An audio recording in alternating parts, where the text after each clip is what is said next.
Hi, everyone, and welcome to another edition of NextGen MD with Dr. Lily Johnston. We had a part one already in September during PAD Awareness Month about statins, and so many questions about statins for the treatment of peripheral artery disease, that poor circulation in mainly the legs, and left without early diagnosis and early treatment can lead to amputation. Big component of that, the 2024 PAD management guidelines say it is early conservative therapy for all patients with PAD. So we got into a grander discussion about that. But after that posted, Dr. Johnston, we got nearly a dozen more questions about statins following your first. Would you mind just summarizing the fundamentals, and then we'll get to those questions? Absolutely, Kim. Statins are one class of medications that lower our LDL-C or LDL cholesterol. Some people will also refer to this as ApoB or apolipoprotein B. They're not exactly interchangeable, but they're pretty close. And the goal of statin therapy, as well as other lipid-lowering drugs, is to current guidelines for all patients with a diagnosis of peripheral arterial disease, carotid or cerebrovascular arterial disease, coronary artery disease. So that's a positive calcium score on a CAC. Anybody with any of those diagnoses is recommended to take an aspirin and high intensity statin therapy. And we reviewed last time what the criteria for high versus moderate intensity statin therapy is. But just to recap, it's typically atorvastatin or rosuvastatin, and two of the highest doses of either of those medications is what qualifies. And our goal is to reduce the LDL-C by more. And if we don't get there, then we can add in other medications. Okay, BJ says he was new to our organization, padsupportgroup.org. He recently joined because he has 4 stents. He says, I have 4 stents and have 2 more blockages in my neck that I did not feel comfortable. Those supplements have never been shown to decrease those target outcomes. And so most of the major societies do not recommend that as a therapeutic strategy, but it is an option for patients who are not comfortable with pharmaceutical approaches. What I will also say is that statins are but one of many drugs we now have available to lower the LDL-C or ApoB target.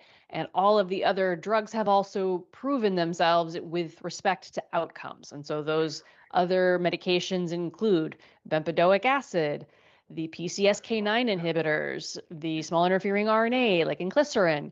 So we have a lot of different options to reduce LDL-C. And if you are statin intolerant, which is reasonably common, I would encourage you to ask your physician about other options and limb events. Stories that you may have had with people naturally lowering their cholesterol and it actually making a difference, because she said she also reacted badly to statins. She chose the natural method with a good diet and exercise. So far, so good. Even the lipidologist she was seeing was surprised after 2 months.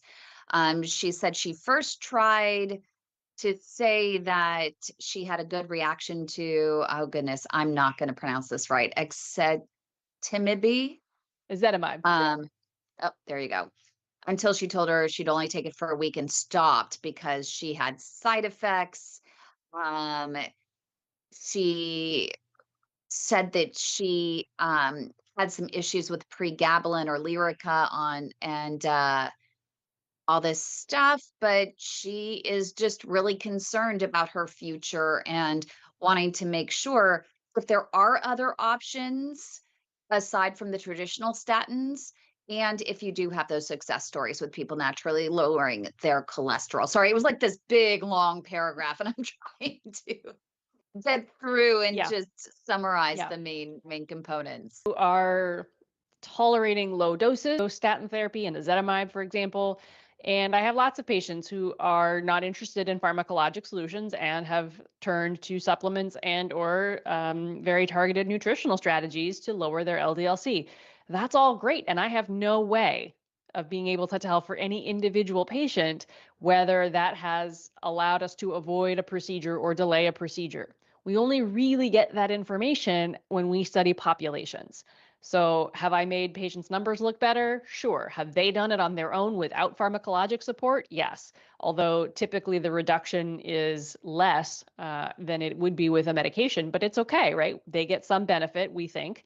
But I can never tell you, oh, my patients have these perfect numbers and that's why we've never had to operate, even if we hadn't changed their LDL-C numbers. But when we look at the population, which is right now the best science can tell us, the population data are very clear that using statin therapy at a population level reduces risk of adverse cardiac events and adverse limb events. Now, it's not for everybody. The numbers are, numbers needed to treat range anywhere from 50 to 250, or you have to give that medication to somewhere between 50 and 250 patients for one person to benefit. And I mean, I'm giving general ranges, those aren't exact numbers, but you can understand why patients are hesitant. What if I'm one of the 249 people who doesn't benefit and I'm taking this for no good reason?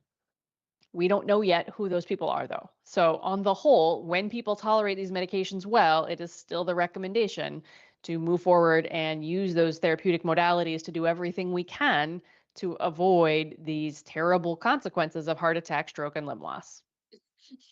Say, they can't seem to target the people that have them one with the same thing. I didn't really read these through ahead of time because Sandy says, I'm personally never taking another statin. And she's wondering why it doesn't seem that when a doctor actually prescribes these statins, they don't do more to warn patients about some of the side effects. And she says, particularly the leg cramps and muscle tissue that she experienced. She says she's still bitter and she doesn't understand why there's not a bigger warning label or other steps that doctors can take that would be discussed with her and other patients to prevent that type of thing from happening. And she's wondering if you've had this with any of your other patients. I've certainly had patients who experience muscle soreness, and I agree that every medication should come with a risk benefit discussion and a discussion of possible side effects so that patients can be forewarned. It is not the muscle destruction and something called rhabdomyolysis is to happen, especially with the older drugs. And that is a possible consequence. The I can't account for why every doctor doesn't go into this with all of their patients, and I'm very sorry that that happened.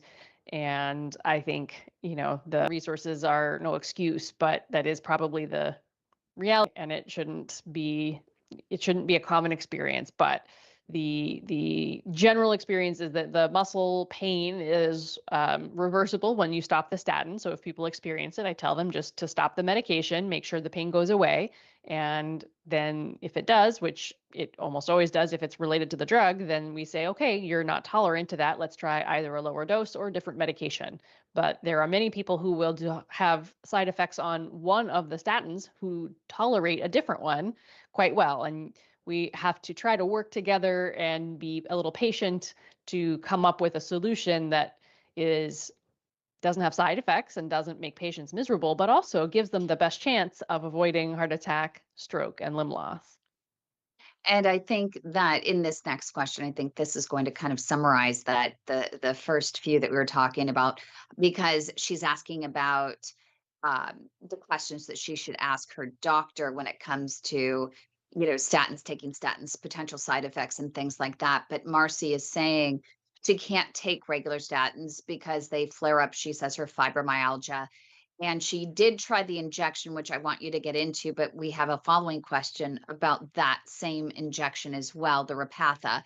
But she couldn't get out of bed for 2 days with it. So she canceled her appointment for the second injection. She's going in to talk to her cardiologist about this. What are the questions she should ask her doctor? Because she does have hereditary high cholesterol and she fears she has no options at this point. Yeah, I would say, if the injectables were not well tolerated, the statins themselves were not well tolerated, we still have options for ezetimibe, we still have options for bempedoic acid. And to be clear, these are all different classes of medications. People lump every lipid lowering into statins, but they're not all statins. And it's important to make that distinction because the side effect profiles are different.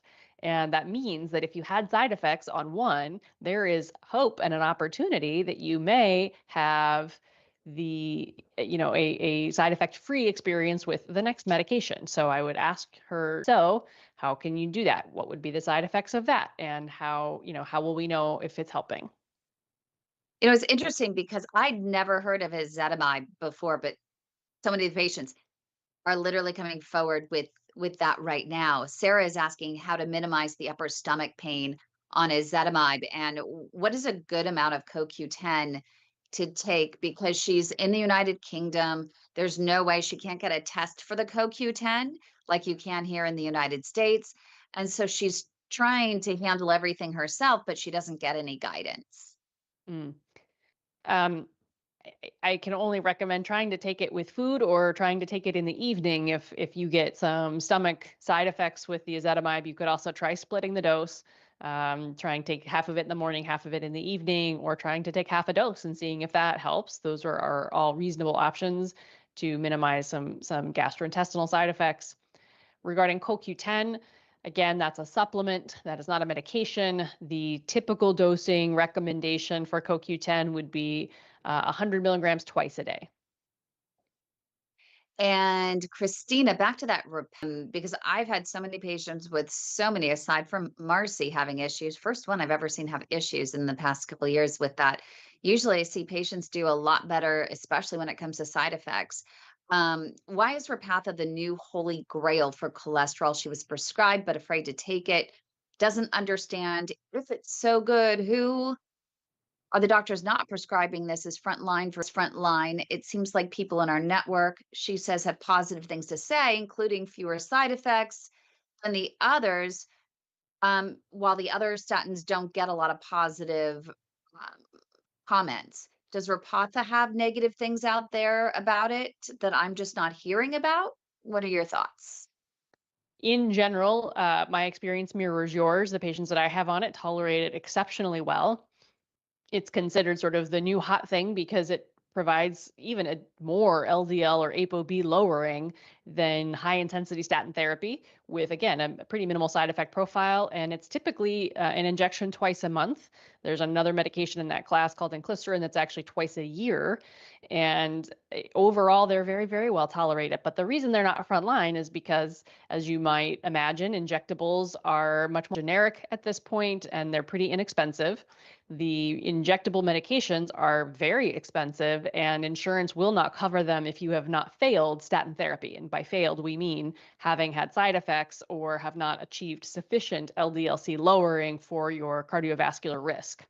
So to get access to those drugs through your insurance, which almost everybody has to afford them, we have to demonstrate, unfortunately, that you have not tolerated these other medications. And so this is also why I encourage people to at least have a 1 to 2 week trial of these medications or document somewhere that you have not done well with them in the past so that we can put that in the chart, take that to your insurance company and say, our patient does not tolerate these medications. We've tried this several times. Here are the side effects. And now we would like access to this more expensive, but also more effective medication.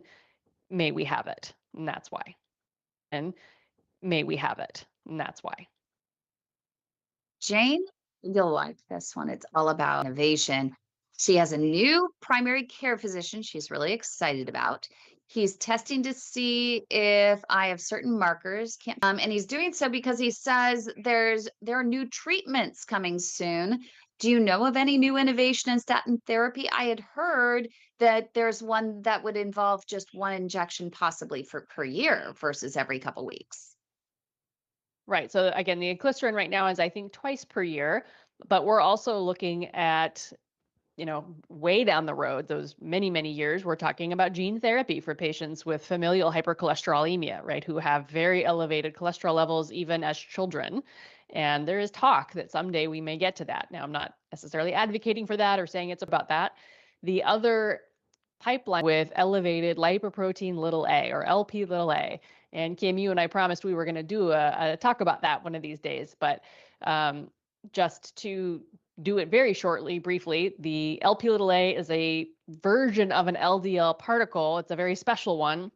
Typically, our levels are inherited. So it's a genetic predisposition, and they sort of run low, medium, high, very high. And if you are high or very high, we know that you have elevated risk for cardiovascular disease, including valvular disease and peripheral arterial disease. Right this minute, we don't have any FDA approved medications that target many of those medications in the pipeline, and we have seen early results that they absolutely reduce the LP little a level. What we have not seen quite yet is whether that actually translates to a reduction in risk. We all hope that it will. We assume that it will, but we've been fooled before. So stay tuned for all of the drugs about LP little a lowering that are coming, and we'll see how that goes. In the meantime, if you do have elevated LP little a, the general recommendation is to aggressively manage your ApoB to reduce that risk as much as possible. And make sure you can email info@padhelp.org to get on our email list, and we'll definitely email you when we are live. You can also subscribe to our YouTube channel, youtube.com/the sign, the way to my heart, and click the notification button for all of this great content and find out when that LP little a discussion will be. It should be in the next couple of weeks, and it will be on a Monday, so you don't want to miss out on that. But you can also email info@padhelp.org with any questions that you would like Dr. Johnston to answer about LP little a in our next discussion. But speaking of YouTube, Heinz is watching on YouTube right now, and he has a question. Statins, he wants to know, how do they affect the A1C, and raising the A1C levels? What percentage could it potentially raise in A1C, and is it something to worry about? So I do think there is concern regarding insulin resistance and especially high intensity statin therapy. That is a valid concern. The trials have shown that there is an increase in the progression to diabetes in patients who already have some insulin resistance in those trials, upwards of 20% in some of Oh, the older wow. drugs. So, and I had a patient recently, very brittle type 2 diabetes, and she has been focusing on her nutritional approach to this for years. But despite that, she has never been able to get off of her medications for type 2 diabetes. And Mm. she came in with a new diagnosis of PAD. And we trialed 5 milligrams of rosuvastatin, which is the lowest dose that is commercially available. And typically, I do not see elevations in blood sugar on that, but she absolutely had elevations. She went from really in the well-controlled sort of 120s up in the 150s, 160s, 180s. Oh, wow. And I said I wasn't sure, but she stopped it for 2 weeks, and sure enough, her blood sugars came right back down.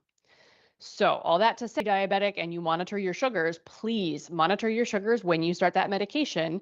If there's any concern that it's impacting your blood sugars, stop it for 2 weeks, keep a really good log, bring that to your physician and talk about that, because in my opinion, that is intolerance to statin therapy and is one reason to try to progress to another drug. We didn't talk about this. There's some concern that they may also be true with the PCSK9 inhibitors. The data are less compelling that there's for sure an insulin resistance issue, but and I haven't seen it yet. So stay tuned for that. But for now, I do think it's worth trying those instead to see whether that is a better solution for folks. Because different people have different reactions to things because there are so many different factors Yeah. involved. Yeah. The last piece I'll say, and I implied this but didn't state it explicitly, the insulin resistance component of statins is dose dependent. So for patients who don't have good glycemic control, perhaps starting low dose statin therapy and ezetimibe is a better choice. Ezetimibe should not have any impact on A1C than going to high intensity statin therapy. Now, if you have PAD, that's in contrast to our guidelines. That's not what our guidelines say, but they also say we should control diabetes. So first and foremost, I think a strong nutritional approach to managing dysglycemia or out of whack blood sugar is really, really important. And whether that is a targeted carbohydrate reduction or targeted fat reduction, either way, getting nutrition dialed in to minimize the insulin resistance problem is step one. Step two is walk, walk, walk, because using muscles burns sugar and helps keep our blood sugar under excellent control. And then step 3 is making sure that the medical team, your doctors, are not giving you medicines that are going to make that worse. And that may be statins, right? I give statins to a number of diabetic patients. And again, we just walk that fine line between where is our blood sugar control, how bad is our fire in the arteries right now, and what are we going to do about that situation. So it's a fine line, and it's a tough one, and one we probably don't talk enough about. And we have Mike in studio who says he takes a 20 milligram atorvastatin. I'm terrible with these names. Atorvastatin. Atorvastatin every second day, not every day, every second day. It's supposed to be every day, but on his last blood test, his cholesterol was actually back within range. And he's done his best with diet, diet change, giving up smoking. He's exercising, just finished a 13K without stopping. Good Pretty job, man. amazing. That's awesome. I know. That's If you have great. questions for him, I'm sure he'd come on camera and tell you all about what he's been doing the last 6 months. It's pretty incredible. I know. There he is. He's coming in. Oh gosh, don't talk and drive, Mike. Be safe. No, I am driving, but Jordy's got hold of the phone, so it's fine. Carry on. Isn't that fun? He's so amazing. He's line Don't dancing. worry. Mike, did you have a question though about your statin? You want to make sure that it's okay for you doing every second day with a normal blood test versus every day. Is that your question? Because I'm not fully blocked, and with me being 75% narrowed, I was just seeing whether that's adequate enough or whether I should go back to taking the 20 milligrams every single day. I don't feel any different. I haven't had any side effects from it. I haven't had any side effects minimizing what I'm taking. It was just a question, that's all. And he did go from a 0.6 to a 0.1 ABI with all of his effort and all of his walking and all of his great diet changes. Back up to 1. I went from a Back up to 0.68 to a 1.0. That's amazing. I think, if you're taking it every other day and your lipids are actually in good range and your ABI is now in a normal range, might be a nice time to talk to your physician about whether you want to de-escalate your therapy since you already have. Again, I have to, I'm this painful broken record about this. Our guidelines state that every patient with PAD ought to be on high intensity statin therapy, and the 20 milligrams every day would be high intensity. And I am not sure that we have to do that forever if your ApoB is under good control and you're walking and you're making progress, right? How much of everything else is helping versus how much is the lipid lowering medication? And especially if you're diabetic and having issues with blood sugar control, right? This is that art of medicine rather than the for you. Technically, people would say more is better, but it may not be. Yeah, I'm not diabetic, and I walk every single day. I don't get any claudication pain now unless I'm on a real big incline and I'm really pushing myself. So I've seen a lot of improvement in the last 6 months in many aspects. So yeah, it was just not really a question, just kind of a bit of advice, really. So yeah. So, I mean, I love de-escalating therapy for people. I think that's just really rewarding for patients. That's rewarding for doctors. And we get more than half the benefit of these statin medications, even at the lowest dose. So I think, disproportionately, you could stay on the 20 every other day until you finish your prescription and then maybe talk about going down to 10 or not. But I think it's a reasonable conversation to have, given that you've had so much clinical improvement in the last 6 months. And I would just ask your doctor how they feel about it. And, that's the best thing I can recommend. Brilliant. Thank you, Dr. Johnston. You're amazing, by the way. Just FYI. Oh, thanks, Mike. I'm so proud of you for all your walking and all your progress. Thanks, Mike. And Natalie wants to know, she says, do you think that she can have grapefruit on Aspavor? And are there any other interactions with food and stuff that we should worry about? What about interactions with Plavix?